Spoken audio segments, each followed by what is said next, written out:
প্রিয় দশম শ্রেণীর ছাত্রছাত্রীরা, আজকে আমি তোমাদের প্রশ্নবিচিত্রা 2025-26 থেকে জীবনবিজ্ঞানের প্রথম পর্যায়ক্রমিক মূল্যায়নে যে 8 নম্বর স্কুলের বিভাগ গ এবং বিভাগ ক্ষয়ের কোশ্চেনগুলি আছে তার অ্যান্সারগুলি আলোচনা করব এবং এর যে শর্ট কোশ্চেন অর্থাৎ বিভাগ ক এবং বিভাগ ক্ষয়ের অ্যান্সার আমি আগেই দিয়ে রেখেছি, তোমরা চাইলে দেখে নিতে পারো। তাই আমি 1 থেকে একদম মধ্যশিক্ষা পর্ষদ থেকে 11 নম্বর স্কুল পর্যন্ত সমস্ত স্কুলেরই শর্ট কোশ্চেন দিয়ে রেখেছি, তোমরা চাইলে দেখে নিতে পারো। চলো তাহলে আজকে শুরু করা যাক। বিভাগ গ এর প্রথম কোশ্চেন আছে প্রাণী হরমোন ও উদ্ভিদ হরমোনের পার্থক্য। দেখো, উৎস এবং পরিবহনের মাধ্যম চেয়েছে বিষয়। উৎস মানে ক্ষরণ স্থান। উদ্ভিদ হরমোন বর্ধনশীল অঙ্গের ভাজক কলা থেকে ক্ষরিত হয়, আর প্রাণী হরমোন অনাল গ্রন্থি থেকে ক্ষরিত হয়। পরিবহন মাধ্যম কলারসের মাধ্যমে ব্যাপন প্রক্রিয়ায় পরিবাহিত হয়, আর প্রাণী হরমোন রক্ত ও লসিকার মাধ্যমে পরিবাহিত হয়। 2 দাগ, কোষ বিভাজনে মাইটোকন্ড্রিয়া ও রাইবোজোমের একটি করে ভূমিকা লেখো। কোষ বিভাজনে মাইটোকন্ড্রিয়ার ভূমিকা। কোষ বিভাজিত হওয়ার জন্য প্রচুর শক্তির প্রয়োজন হয়। এটিপি উৎপাদনের মাধ্যমে মাইটোকন্ড্রিয়া এই প্রয়োজনীয় শক্তির যোগান দেয়। দ্বিতীয়ত, বেম গঠন ও বেমতন্তু সংকোচন দ্বারা ক্রোমোজোমের চলনের জন্য প্রয়োজনীয় শক্তি মাইটোকন্ড্রিয়া থেকে আসে। অর্থাৎ মাইটোকন্ড্রিয়া মেন কোষ বিভাজনের জন্য যে শক্তির দরকার হয় তার যোগান দেয়। আর কোষ বিভাজনে রাইবোজোমের ভূমিকা। রাইবোজোম কোষ বিভাজনের জন্য প্রয়োজনীয় প্রোটিনের সংশ্লেষ ঘটে। অর্থাৎ রাইবোজোম প্রোটিন সংশ্লেষ তো জানোই মেন করে, তাহলে কোষ বিভাজনের জন্য যে প্রোটিন দরকার হয় তা সংশ্লেষ করে। ডিএনএ ও আরএনএ সংশ্লেষণের জন্য প্রয়োজনীয় উৎসেচক যেমন প্রোটিন, নিউক্লিওজোমের হিস্টোন, নন হিস্টোন ইত্যাদি প্রোটিন সংশ্লেষে রাইবোজোম সাহায্য করে। এরপর আছে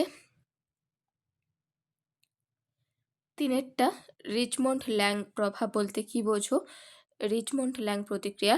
উদ্ভিদদেহ থেকে বিচ্ছিন্ন কোনো সজীব পাতায় সাইটোকাইনিন হরমোন প্রয়োগ করলে বা সাইটোকাইনিন মিশ্রিত জলে পাতাটিকে ডুবিয়ে রাখলে তা অনেক দিন পর্যন্ত সতেজ থাকে এবং ওই পাতার ক্লোরোফিল অনেক দিন পরে বিনষ্ট হয়। একেই রিচমন্ড ল্যাং প্রতিক্রিয়া বলে। অর্থাৎ সাইটোকাইনিন হরমোন যদি প্রয়োগ করা হয় তাহলে পাতা অনেক দিন পর্যন্ত সতেজ থাকে, এটাকেই বলছে। এরপর 4 কোশ্চেন আছে, কোনো উদ্ভিদের শস্যে যদি 36টি ক্রোমোজোম থাকে তবে ওই উদ্ভিদের পুংগ্যামেট, রেণুমাতৃকোষ, নির্ণিত নিউক্লিয়াস ও কাণ্ডের কোষের ক্রোমোজোম সংখ্যা কত হবে?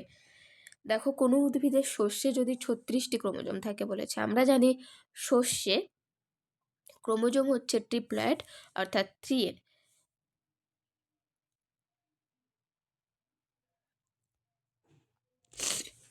তাহলে 3n দেওয়া আছে 36। এখান থেকে n কত বের করতে হবে? 36/3 করে 12 হচ্ছে, তাহলে n সমান 12। n হচ্ছে হ্যাপ্লয়েড। তবে ওই উদ্ভিদের পুংগ্যামেট যেহেতু চেয়েছে, পুংগ্যামেট হচ্ছে আমরা জানি n, তাহলে n হবে 12। রেণুমাতৃকোষ আমরা জানি 2n হয়, তাহলে 2n মানে দেখো নিচেই বের করে রেখেছি। 2n সমান n যদি 12 হয়, 2n হচ্ছে 24, তাহলে 2n সমান 24, অর্থাৎ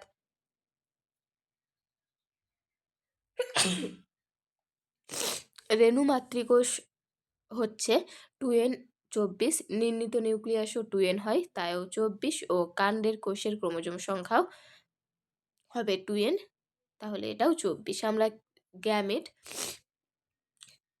বা ডিম্বাণু, শুক্রাণু এগুলো হ্যাপ্লয়েড হয় অর্থাৎ n হয়। বাদবাকি রেণুমাতৃকোষ থেকে শুরু করে যে কোনো কোষ, দেহকোষ 2n হয়, আর শস্যে একমাত্র 3n হয়, মনে রাখবে। এরপর আছে উপযোজন কাকে বলে? আমাদের দৈনন্দিন জীবনে উপযোজনের একটি ভূমিকা। দেখো, যে প্রক্রিয়ায় স্থান পরিবর্তন না করে লেন্সের সঙ্গে যুক্ত সিলিয়ারি পেশি ও সাসপেন্সরি লিগামেন্টের সংকোচন প্রসারণের মাধ্যমে লেন্সের বক্রতার হ্রাস বৃদ্ধি ও ফোকাল দূরত্বের পরিবর্তন ঘটিয়ে দূরের বা কাছের বিভিন্ন অবস্থানের বস্তুকে স্পষ্টভাবে দেখা যায়, তাকে উপযোজন বলে। প্রাত্যহিক জীবনে উপযোজনের গুরুত্ব হচ্ছে প্রাত্যহিক জীবনে কাছের ও দূরের বস্তুর সঠিক অবস্থান নির্ণয়ে উপযোজন সাহায্য করে। যেমন গাড়ি চালানোর সময় পথচারী ও অন্যান্য গাড়ির অবস্থান নির্ণয় দ্বারা দুর্ঘটনা এড়ানো সম্ভব হয়। এছাড়া বিভিন্ন খেলায় যুক্ত, যেমন ক্রিকেট খেলা, শুটিং, তীর ছোড়া প্রভৃতি দক্ষতা অর্জনে উপযোজন সাহায্য করে। এরপর কোশ্চেন আছে, কোনো মাছের বক্ষ পাখনা ও পুচ্ছ পাখনা নষ্ট হয়ে গেলে মাছটির গমনে কি কি সমস্যা হবে? কোনো মাছের বক্ষ পাখনা যদি নষ্ট হয়ে যায় তাহলে মাছটি জলে স্থিরভাবে ভেসে থাকতে পারবে না এবং মাছটি জলের বাঁধা কাটিয়ে সামনের দিকে এগিয়ে যেতে অসুবিধা হবে। আর পুচ্ছ পাখনা যদি নষ্ট হয়ে যায় তাহলে মাছটির দিক পরিবর্তনের কাজ ব্যাহত হবে। অর্থাৎ আমাদের বক্ষ পাখনা বা পুচ্ছ পাখনা যেটা কাজ, তা যদি কেটে দেওয়া হয় সেই কাজটা অসুবিধা হবে, এটাই লিখতে হবে। এরপর বিভাগ ঘয়ে আছে 4-2, ট্রপিক চলন নিয়ন্ত্রণে অক্সিন হরমোনের ভূমিকা সংক্ষেপে লেখো। দেখো, ট্রপিক চলন হচ্ছে দুরকম চলন, ফটোট্রপিক এবং জিওট্রপিক চলনে অক্সিনের ভূমিকা আছে।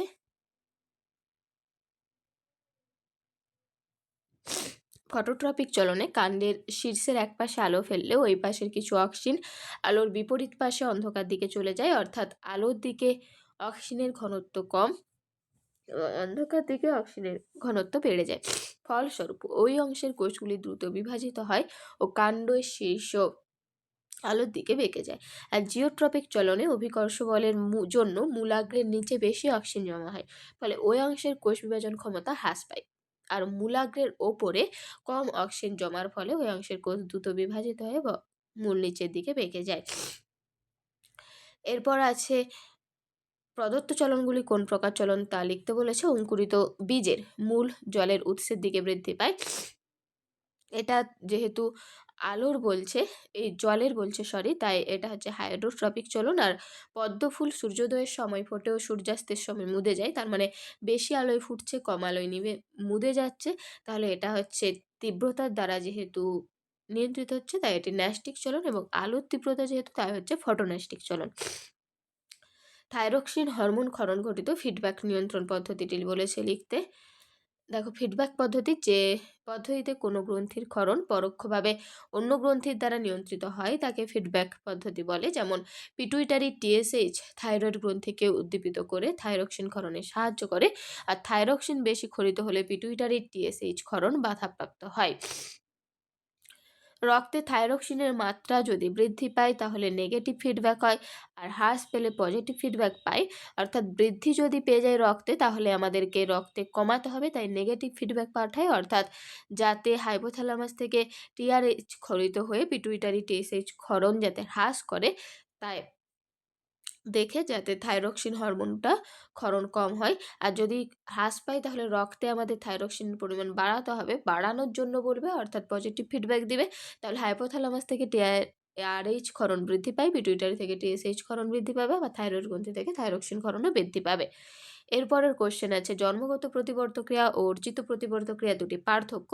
জন্মগত মানে সহজাত বা শর্তবিহীন প্রতিবর্ত ক্রিয়া, আর অর্জিত মানে অভ্যাসগত বা শর্তযুক্ত প্রতিবর্ত ক্রিয়া।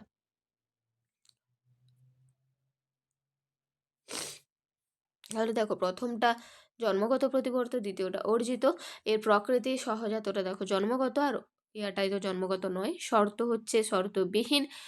আর অভ্যাসগত বা অর্জিতই একটা নির্দিষ্ট শর্ত থাকে, যেমন সাইকেল চালানোর নির্দিষ্ট নিয়ম থাকে, আবৃত্তি বলার নির্দিষ্ট নিয়ম থাকে, বা যাই কিছুই শিখি একটা নিয়মে শিখতে হয়।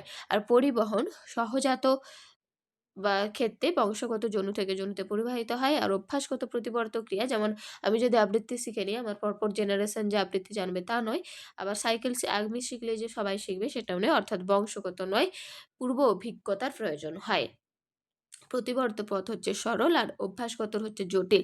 উদাহরণ দেখো, শিশুর মাতৃদুগ্ধপান, আলো পড়লে চোখের পাতা বন্ধ করা, বা হাঁচি কাশি, তোমরা যাই বলো।